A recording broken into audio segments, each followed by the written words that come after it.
Today we're going to talk about the third season of Castlevania on Netflix, so let's get started.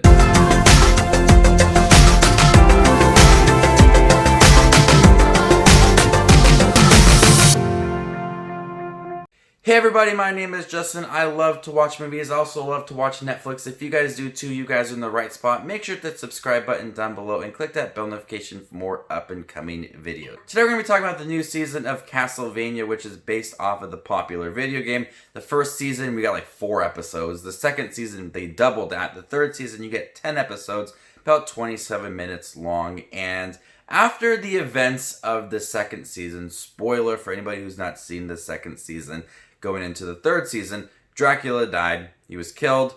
And my thought going into third season, what are they going to do for the third season? Because the first season and second season were so intense and they were built up throughout every single episode to that really climatic scene at the end of season 2. What are they going to do with our main characters and our adventure? And this season definitely feels a lot less exciting than the previous 2 seasons. Even the first season, which has only 4 episodes. This season is still fun to watch. It's still violent and you still really enjoy the characters, but there's less things to get excited over within this show.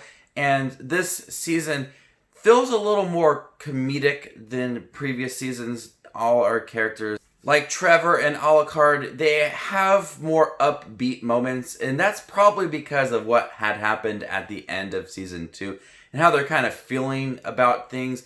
But I definitely did notice that the tone is a little more lighthearted compared to the previous 2 seasons, where those 2 seasons were really dark and violent and what Dracula was trying to do. That's all said and done with the third season, so it allows for the season to feel a little more lighthearted and our characters are able to kind of breathe a little and grow a lot more. There are some characters that I had some good character development within the third season, and that's due to the fact that they had some good screen time on the second season and they were developed through that. Like Isaac, who had a tragic past and just felt like there was more to that character, and we got a lot of him in the third season, which I did appreciate because he was one of my favorite characters in that second season. Trevor goes on adventures to fight off these monsters that are still left in the world, and the monsters still look really cool. They still have like great designs. They're based off of the popular video game. They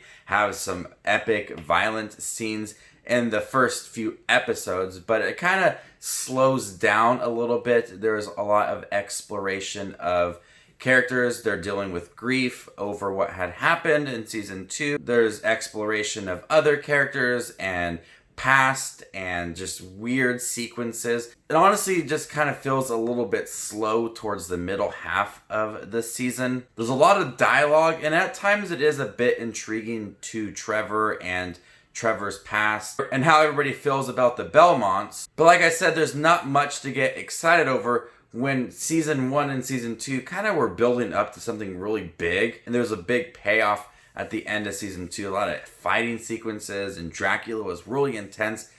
His absence is definitely felt in this season. You feel like there's something big missing, and we know what had happened to him at the end of season 2. I don't think that season 3 had those moments or that one big thing that you were looking forward to in that season or was building up to it, because everybody's kind of doing their own thing. Characters from the season 2 are off doing their own thing and kind of trying to build up to something, but it never really pays off at the end. Overall, I still did enjoy Castlevania. I did like seeing the characters once again because it's been a while since we've seen season 2.